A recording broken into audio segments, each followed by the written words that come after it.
നിലാവിന്റെ തോഴൻ. രചന ജിഫ്ന നിസാർ. അവതരണം Shahul Malayil. Editing Faisal C Ennunjeri. ഇത്രയും വലിയൊരു ചെറ്റത്തരത്തിന് കൂട്ടുന്നതിന് നിങ്ങളല്ല, നിങ്ങളുടെ മക്കൾ അനുഭവിക്കാതിരിക്കാൻ നന്നായി പ്രാർത്ഥിക്കണം രണ്ടുപേരും. കാരണം അനാഥയായ ഒരു പെൺകുട്ടിയാ നിങ്ങൾ നിങ്ങളുടെ സ്വാർത്ഥ താല്പര്യങ്ങൾക്ക് വേണ്ടി ഷാഹിദിനെ പോലൊരുവന്റെ മുമ്പിലേക്ക്. കൂടി നിൽക്കുന്ന പെൺകുട്ടികൾ നോക്കി ക്രിസ്റ്റി പറയുമ്പോൾ അതുവരെയും ബാപ്പമാരെയും മാമന്മാരെയും ആരാധനയോടെ നോക്കി അവരുടെ കണ്ണുകളിലേക്ക് വെറുപ്പ് പടർന്നു കയറി കലങ്ങുന്നത് ഫാത്തിമയുടെ കൺമുമ്പിലായിരുന്നു. നിങ്ങളോട് എനിക്ക് ദേഷ്യമുണ്ട്, തീർത്താലും തീരാത്തത്ര ദേഷ്യം. പക്ഷേ എന്നിട്ടും ഞാൻ നിങ്ങളെയൊന്നും ചെയ്യാതെ വെറുതെ വിടുന്നു. ദാ ഞാൻ തേടി നടന്നിരുന്ന എന്റെ ഈ നിധി അതെനിക്ക് കയ്യെത്തും ദൂരെ എത്തിച്ചതിന് വലിയൊരു നന്ദിയുള്ളതുകൊണ്ടാ. അതുകൊണ്ടും മാത്രം. വാക്കുകൾ മുറുകുന്നതിനൊപ്പം ക്രിസ്റ്റിയുടെ കൈകളും പാത്തുരുമേൽ മുറുകുന്നുണ്ടായിരുന്നത് പറയുമ്പോൾ ഇനി മതിയടാ, നമ്മൾ എന്തൊക്കെ പറഞ്ഞാലും എത്രയൊക്കെ പറഞ്ഞാലും അതൊന്നും അറക്കിലെ പ്രമാണിമാർക്ക് ദഹിക്കില്ല. ചിലതെല്ലാം ചിലർ അനുഭവങ്ങളിൽ കൂടി പഠിക്കാനുള്ളതാ. അത് നമ്മൾ വിചാരിച്ചാൽ തിരുത്തിയെഴുതാനും കഴിയില്ല. ഇവരത് മനസ്സിലാക്കുന്ന ദിവസം ഏതായാലും ഒരുപാട് ദൂരെയല്ല. ഫൈസി വെറുപ്പോടെ അത് പറയുമ്പോൾ അവന്റെ കണ്ണിൽ അറക്കിലുള്ളവരോടുള്ള ദേഷ്യം മുഴുവൻ ചൊലിക്കുന്നുണ്ടായിരുന്നു. നിനക്ക് പ്രിയപ്പെട്ട എന്തെങ്കിലും എടുക്കാണ്ട് ഇവിടുന്ന്? ക്രിസ്റ്റി അതുവരെയുള്ള ഭാവത്തിലായിരുന്നില്ല പാത്തുവിനോട് ചോദിക്കുമ്പോൾ അവന്റെ മുഖം ശാന്തമായിരുന്നു. അതിനുള്ളിൽ നീ കൊണ്ടുവന്നല്ലാതെ ഇവിടെയുള്ളവർ തന്ന യാതൊന്നും ഇല്ലല്ലോ? ക്രിസ്റ്റി വീണ്ടും ചോദിച്ചു. ഇല്ല. പാത്തുവനെ നോക്കി. നീ എടുത്തിട്ട് വരുമോ അത് ഞാൻ എടുത്തിട്ട് വരണോ? ക്രിസ്റ്റി വീണ്ടോളം നോക്കി. ഞാൻ പോയി എടുത്തിട്ട് വരാം. എങ്കിൽ പോയി എടുത്തിട്ട് വാ, ക്രിസ്റ്റി അവളെ നോക്കിക്കൊണ്ട് പറഞ്ഞു. പാത്തുവും തലയാട്ടിക്കൊണ്ട് ധൃതിയിൽ അകത്തേക്ക് ഓടി. ക്രിസ്റ്റി അത് കണ്ടതും ചിരിയോടെ ഫൈസിയെ നോക്കി. പിന്നെ കാണാമെന്ന് പറഞ്ഞുകൊണ്ട് മുഹമ്മദും ഷാനവാസും യാത്ര പറഞ്ഞു പോയി. അവർക്കൊപ്പം ഫൈസി ആര്യനെ കൂടി പറഞ്ഞു വിട്ടു. സുഖമില്ലാത്ത അവന്റെ അച്ഛനെ ഹോസ്പിറ്റലിൽ നിന്ന് കൊണ്ടുവന്നിടാൻ ഓടിപ്പിടഞ്ഞു വന്നാണ് അവനെന്ന് ഫൈസിക്ക് അറിയാമായിരുന്നു. അങ്ങോട്ട് ഓടിയ പോലെ തന്നെ മിനിറ്റുകൾ കൊണ്ട് പാത്തു തിരികെ ഓടിയിറങ്ങി വന്നിരുന്നു. തീരെ ചെറിയൊരു ബാഗ് മാത്രമാണ് അവളുടെ കയ്യിലുള്ളത്. ഹാളിലേക്ക് ഇറങ്ങും മുന്നേ സഫിയാത്തയുടെയും മഞ്ജുവിന്റെയും മുമ്പിൽ അവളൊന്ന് നിന്നു. ഈ വീട്ടിലാകെയുള്ള സമാധാനം നൽകുന്ന ഓർമ്മ അത് ഇവര് തന്നതാണ്. ഞാൻ പോവാ സഫിയാത്ത, പാത്തു അവരുടെ കൈ പിടിച്ചുകൊണ്ട് പറഞ്ഞു. എൻ്റെ മോള് പോയിക്കോ, ഇനി ഒരിക്കലും ഈ ചെകുത്താൻകോട്ടയിലേക്ക് വരരുത്, നീ നന്നായി വരും. അവളുടെ കവിളെന്ന് തലോടി സഫിയാത്ത വളരെ പതിയാണത് പറഞ്ഞത്. സങ്കടം വിങ്ങിയതുകൊണ്ടായിരുന്നു അവർ വേഗം തിരിഞ്ഞിടന്നത്. മഞ്ജുവിനോടുകൂടി തലയിളക്കി യാത്ര പറഞ്ഞുകൊണ്ട് അവൾ ക്രിസ്റ്റിയുടെ അരികിൽ പോയി നിന്നു. ബാക്കി ആരെ അവൾ നോക്കുന്ന കൂടി ഇല്ലായിരുന്നു. പോവല്ലേ? അവളുടെ കയ്യിലെ ബാഗ് പിടിച്ചു വാങ്ങി വീണ്ടും ചേർത്ത് പിടിച്ചുകൊണ്ട് ക്രിസ്റ്റി ചോദിച്ചു. തിരിഞ്ഞു നോക്കാതെ അവന്റെ നെഞ്ചിൽ ചേർന്ന് നിന്നിട്ടാണ് പാത്തു അറക്കൽ തറവാടിന്റെ പടികൾ ഇറങ്ങിയത്. കൈക്ക് വയ്യാത്തോണ്ട് ഫൈസി കാറിന്റെ പിന്നിലേക്ക് കയറിയിരുന്നിരുന്നു. കാറിലേക്ക് കയറുമ്പോഴും പാത്ത് തിരിഞ്ഞു നോക്കിയതേ ഇല്ലായിരുന്നു. കുന്നേൽ ബംഗ്ലാവിന്റെ ഗേറ്റ് കടന്നു ചെന്നും ക്രിസ്റ്റിയുടെ ഹൃദയം വല്ലാതെ തുടിക്കുന്നുണ്ടായിരുന്നു. ജയിലിൽ പോയ മകൻ കല്യാണം കഴിച്ചിട്ടാണ് വന്നെന്ന് അറിയുമ്പോൾ അവിടെയുള്ളവരുടെ പ്രതികരണം എങ്ങനെയാവുമെന്ന് അവനൊരു രൂപവും ഉണ്ടായിരുന്നില്ല. പക്ഷേ തനിക്ക് മുന്നിൽ ഇതല്ലാതെ വേറെ വഴിയില്ലായിരുന്നുവല്ലോ. എന്താടാ ഭയവെറുക്ക? അവന്റെ നെറ്റിവിളിൽ നിന്നാണ് ഫൈസി പിന്നിൽ നിന്ന് ചോദിച്ചു. ലേശം, ക്രിസ്റ്റി കണ്ണടച്ചുകൊണ്ട് പറഞ്ഞു. ഇറങ്ങിക്കിട്ടുന്ന വാങ്ങിക്കുമോനെ, അതല്ലേ ഹീറോയിസം. ഫൈസി വീണ്ടും അവനെ കളിയാക്കി. ശാവത്തിൽ കുത്താതട തിണ്ടി. കാറ് നിർത്തിക്കൊണ്ട് ക്രിസ്റ്റി ഫൈസിയെ നോക്കി പല്ലുകടിച്ചതും അവനുറക്കെ ചിരിച്ചു പോയിരുന്നു. പാത്തുവിന്റെ കണ്ണിലും പരവേശമുണ്ട്. പേടിക്കണ്ട, ഇവിടെ എല്ലാവർക്കും എന്നോട് വലിയ സ്നേഹ. ക്രിസ്റ്റി സീറ്റ് ബെൽറ്റ് ഊരി അവളെ നോക്കി പറഞ്ഞു. മിക്കവാറും അത് ഇന്നത്തോടെ തീരുമാനവും ഫാത്തിമ. അവനെ വിശ്വസിക്കണ്ട, ഓടാനുള്ള വഴി നോക്കി വെച്ചോ. കാറിൽ നിന്നിറങ്ങിക്കൊണ്ട് ഫൈസി പറഞ്ഞു. ഇവനെ ഇന്ന് ഞാൻ. ക്രിസ്റ്റി പല്ലുകടിച്ചുകൊണ്ട് അകത്തേക്ക് കയറി പോകുന്ന അവനെ നോക്കി. ഇറങ്ങ്, ക്രിസ്റ്റി പാത്തുവിനെ നോക്കി പറഞ്ഞു. അവൻ ഡോർ തുറന്നുകൊണ്ട് പുറത്തേക്ക് ഇറങ്ങി. മറുവശം ഡോർ തുറന്ന് പാത്ത് ഇറങ്ങിയവര് മുന്നേ ഫൈസി കയറി ചെന്ന് കണ്ടിട്ടാവും. അകത്തുള്ളവർ മുഴുവനും ക്രിസ്റ്റിയെ കാണാനുള്ള ആവേശത്തിൽ പുറത്തേക്ക് വരുന്നുണ്ടായിരുന്നു. അവരുടെ ഏറ്റവും പുറകിൽ വാതിൽ ചാടിയുന്നുകൊണ്ട് ഫൈസി ക്രിസ്റ്റിയെ നോക്കി പുരികം പൊക്കി കാണിച്ചു. പ്ലീസ് ആരെങ്കിലും തുറക്ക്, ഇല്ലെങ്കിൽ ഒരു ഗ്ലാസ് വെള്ളമെങ്കിലും താഴ്ചിട്ട് എന്റെ തൊണ്ട പൊട്ടുന്നു, പ്ലീസ്. വാതിൽ തട്ടി വിളിക്കുമ്പോൾ ഋഷിൻ കരയുകയാണെന്ന് തോന്നി വർക്കിക്ക്. ഇതുകൂടി ചേർത്ത് അവൻ ഇത് അനേകം തവണകളായി ആവർത്തനം ചെയ്യുന്നുണ്ട്. പക്ഷേ പുറത്തുനിന്നൊരു അനക്കം പോലുമില്ല. ഷാഹിദ് മാറി നിൽക്കാൻ ആവശ്യപ്പെട്ടുകൊണ്ട് മാത്രം അവന്റെ ആളുകൾക്കൊപ്പം വന്ന് കയറിയതാണ്. ഒഴിഞ്ഞൊരു മുറിയിലേക്ക് കയറ്റിയിട്ട് ഇവിടെ ഇരുന്നോളണമെന്ന് പറഞ്ഞവരുടെ ആജ്ഞയെ അന്ന് തന്നെ ഇഷ്ടമായില്ല. പക്ഷെ അതിനെതിരെ എന്തെങ്കിലും പറയുന്നതിന് മുന്നേ തന്നെ അവർ ആ വാതിൽ പുറത്തേക്ക് അടച്ച് കഴിഞ്ഞിരുന്നു. അന്നത്തെ രാത്രി 4 ചപ്പാത്തി ഒരു കുപ്പിവെള്ളവും കിട്ടി.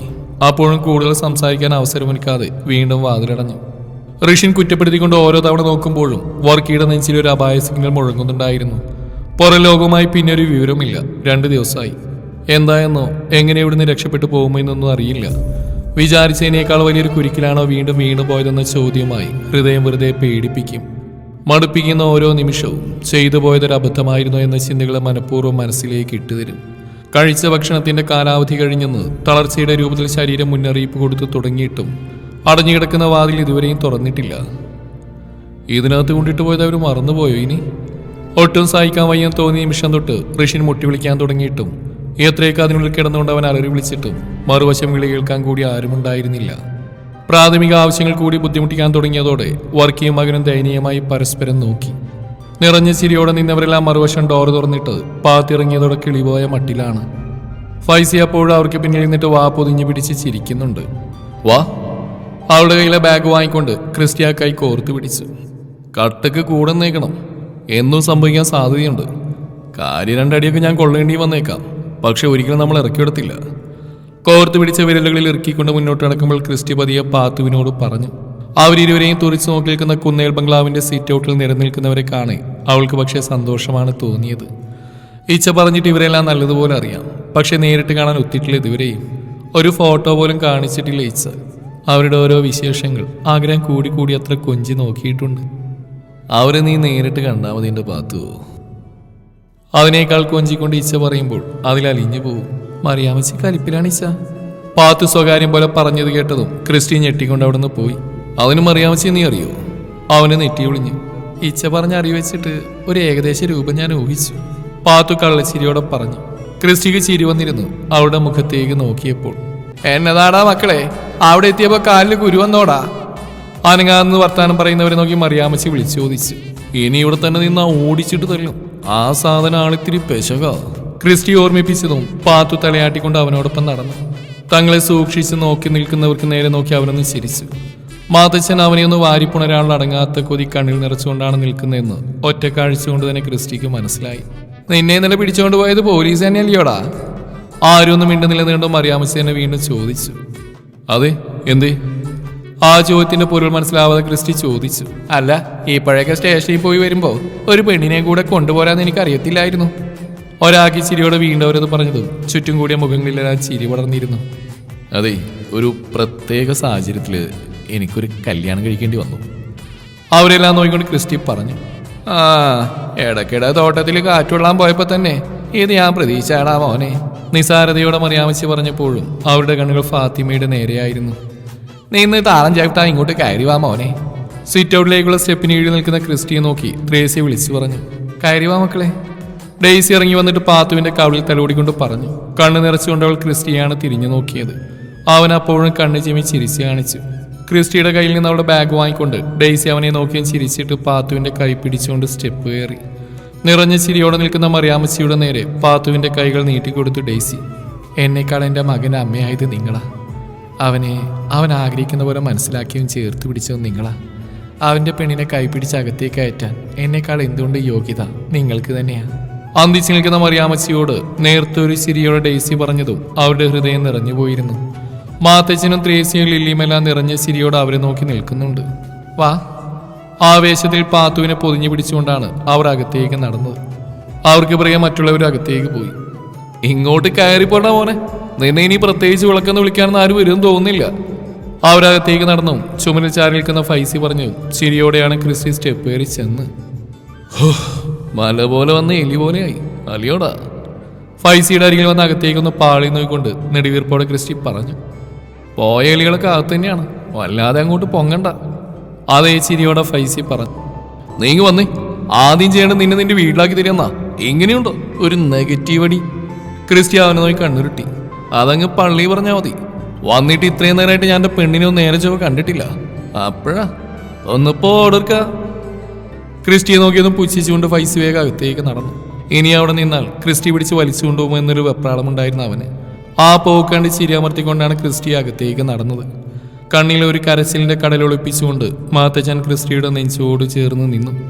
ഉള്ളിൽ 1000 പൂത്തിരി കത്തി ചിതറുന്നുണ്ടായിരുന്നു. ആ നിൽപ്പിൽ അവനും അത്രമേൽ ഹൃദയം സന്തോഷം കൊണ്ട് തുടികൊട്ടുന്നുണ്ട്. കാര്യങ്ങളെക്കുറിച്ചൊരു ഏകദേശ ധാരണ കിട്ടിയ അന്നു മുതൽ അവനും മനസ്സിൽ താലോലിച്ച സ്വപ്നമാണ്. ആ സ്വപ്നം നടത്തുമെന്ന് അത്രത്തോളം ഉറപ്പുണ്ടായിട്ട് തന്നെയാണ് എപ്പോൾ ചെന്നാലും വല്യപ്പച്ചനെ ആശ്വസിപ്പിക്കാൻ വേണ്ടി ഒരു ദിവസം കുന്നേൽ ബംഗ്ലാവിന്റെ മുറ്റത്തേക്ക് സർവ്വ പ്രൗഢിയോടും കൂടി ഞാൻ തിരികെ കൈപ്പിടിച്ച് കൊണ്ടുപോകുമെന്ന് അരികിൽ നിന്നിട്ട് കണ്ണു തുടക്കുന്ന ത്രേസ്യയെ കൂടി അവൻ തന്നിലേക്ക് ഒതുക്കി പിടിച്ചു. എല്ലാവരുടെയും മനം നിറഞ്ഞിരുന്നു ആ കാഴ്ചയിൽ. പാത്തുവിനെ കുറിച്ച് ആരുമൊന്നും ക്രിസ്റ്റിയോട് ചോദിച്ചില്ല. വിശക്കുന്നില്ലേടാ? മാത്തച്ഛനെ നെഞ്ചിൽ നടത്തി മാറ്റി അരികിലേക്ക് ചെന്ന ക്രിസ്റ്റിയോട് ഡേസി ചോദിച്ചു. സത്യത്തിൽ വിശപ്പുണ്ടാവുന്നു ഇതുവരെ അറിഞ്ഞില്ലായിരുന്നു. മരവിച്ച ഒരവസ്ഥയിൽ തുടങ്ങി ഉദ്വേഗം നിറഞ്ഞ മറ്റൊരവസ്ഥയിലേക്ക് കടന്നിട്ടത്. ഇപ്പോൾ ശാന്തമായ അന്തരീക്ഷവും മനസ്സും. അതിനിടയിൽ പലതും ചിന്തിച്ചു. പേടിച്ചും പേടിപ്പിച്ചും പലതും നേടിയെടുക്കുകയും ചെയ്തു. മീരയുടെയും ദിലുവിന്റെ അരികിൽ നിൽക്കുന്ന പാത്തുവിന് നേരെ അവന്റെ കണ്ണുകൾ തെന്നിമാറി. അവൻ നോക്കുന്ന കണ്ടതും പെണ്ണ് മീരയുടെ പിന്നിൽ ഒളിച്ചു. ഇപ്പൊ വേണ്ടമേ, എനിക്കൊന്ന് കുളിക്കണം, ക്രിസ്റ്റി ചിരിയോടെ പറഞ്ഞു.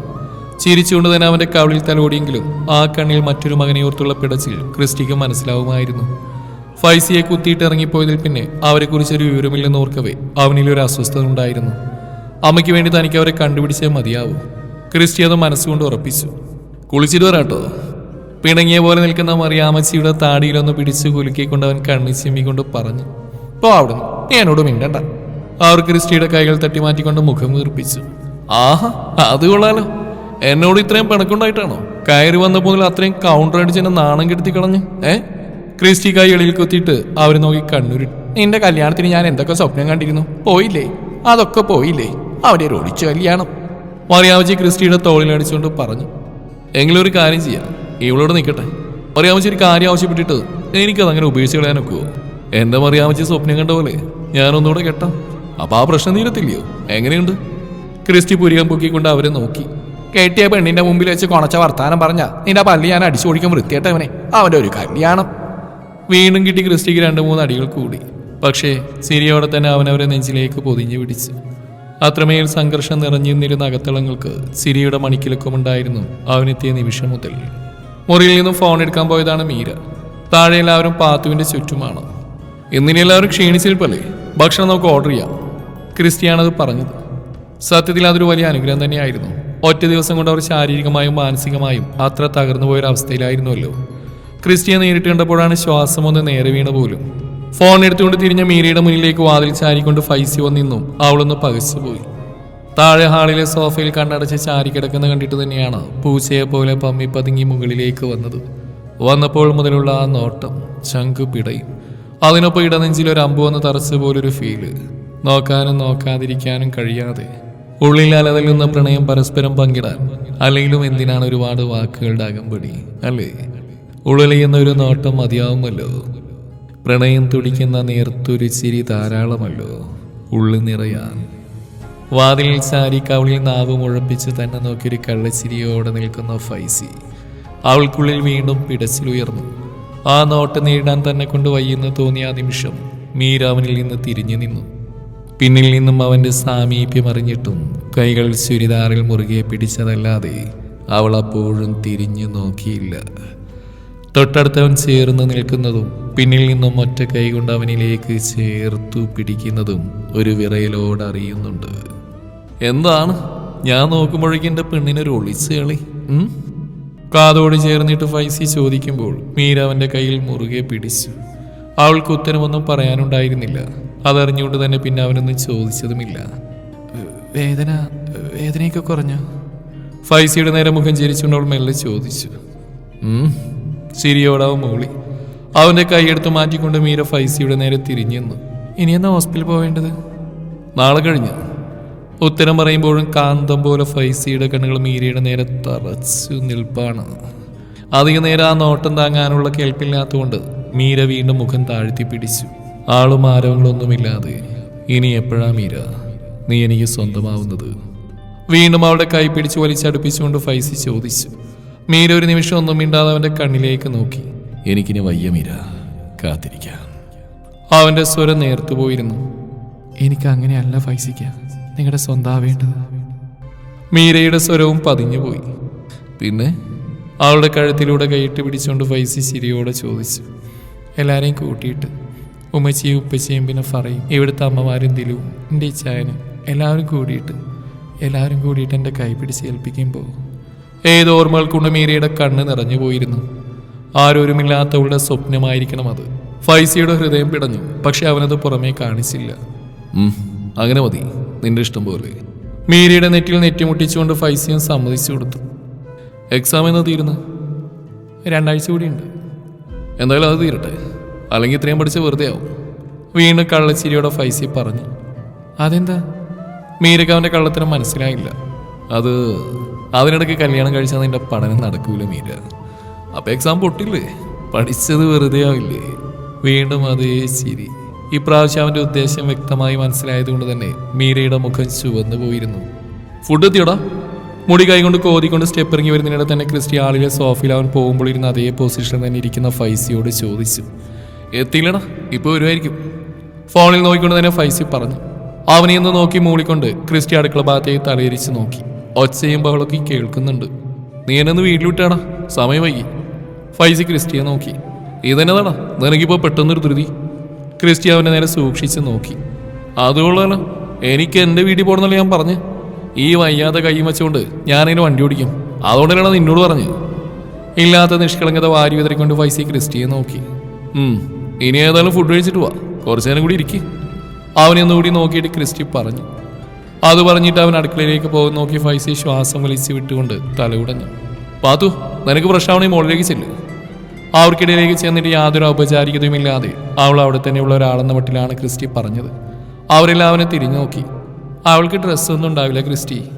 പെട്ടെന്ന് ഓർത്ത പോലെ ഡെയ്സി പറഞ്ഞപ്പോഴാണ് ക്രിസ്റ്റിയും അത് ഓർത്തത്. അതൊന്നും ഓർമ്മയിൽ പോലും ഇല്ലായിരുന്നു. അവൻ കയ്യിലെ വാച്ചിലേക്ക് നോക്കി. സമയം 8 മണിയോളം ആയിട്ടുണ്ട്. ഇനിയിപ്പോൾ ഡ്രസ്സ് ഇട്ടെങ്കിൽ ടൗണിൽ പോവേണ്ടിയും വരും. ഇപ്പം ഡ്രസ്സൊന്നും വേണ്ട, അത്യാവശ്യമുള്ള എൻ്റെ ബാഗിലിരിപ്പുണ്ട്, പാത്തു പറഞ്ഞു. നാളെ പോയിട്ട് വേണ്ടെല്ലാം വാങ്ങിച്ചു വന്നേക്കണം. പെണ്ണ് കെട്ടാൻ മാത്രം ആവേശം ഉണ്ടായ പോട്ടാ മോനെ, കെട്ടിയ പെണ്ണിനെ നല്ലപോലെ കൊണ്ടുനടക്കുന്ന ഹീറോയിസം. ആ ഗ്യാപ്പിൽ കൂടി മറിയാമ്മച്ചിയുടെ ഗോള്. ഓ ഉത്തരവ്. അവൻ തലകുനിച്ചുകൊണ്ട് വാപ്പൊതിഞ്ഞ് പിടിച്ച് പറഞ്ഞു. അവരെല്ലാം ചിരിച്ചുകൊണ്ട് അവനെ നോക്കി. എങ്കിൽ മോള് പോയിട്ടൊന്ന് മേലി കഴുകി ഉടുപ്പൊക്കെ ഒന്ന് മാറി വായോ, എന്നിട്ട് ഭക്ഷണം കഴിക്കാം. മറിയാമ്മച്ചി പാത്തുവിനെ നോക്കി പറഞ്ഞു. തലയാട്ടിക്കൊണ്ട് അവൾ എഴുന്നേറ്റു. മീരെ, മോൾക്ക് ഇച്ചയുടെ മുറി കാണിച്ചു കൊടുക്ക്. അതിൻ്റെ ആവശ്യമൊന്നുമില്ല, അതെല്ലാം അവൾക്കറിയാം. ഡെയ്സി മീരയോട് പറഞ്ഞു കേൾക്കെ മറ്റൊന്നും ഓർക്കാതെ ആ വാക്കുകൾ പറഞ്ഞു കഴിഞ്ഞിട്ടാണ് ക്രിസ്റ്റിക്ക് പറഞ്ഞു പോയതിൻ്റെ പാകപ്പിഴ മനസ്സിലായത്. അവൾക്കറിയാന്നോ? അതെങ്ങനെ? ഡെയ്സി അവനെ സൂക്ഷിച്ച് നോക്കിയിട്ട് ചോദിച്ചു. കർത്താവേ. തല ചൊറിഞ്ഞുകൊണ്ട് അവൻ ഉത്തരം തപ്പുന്ന അതേ സമയം തന്നെയാണ് കോളിംഗ് ബെൽ അടിച്ചത്. ഫുഡ് വന്നു. മുങ്ങിത്താഴാൻ പോകുന്നതിന് മുമ്പിലെ കച്ചി തരും പോലെ ക്രിസ്റ്റി അവിടെ നിന്ന് ഓടി. തുടരും ഈ കഥയുടെ ബാക്കി ഭാഗം നാളെ ഇതേ സമയം.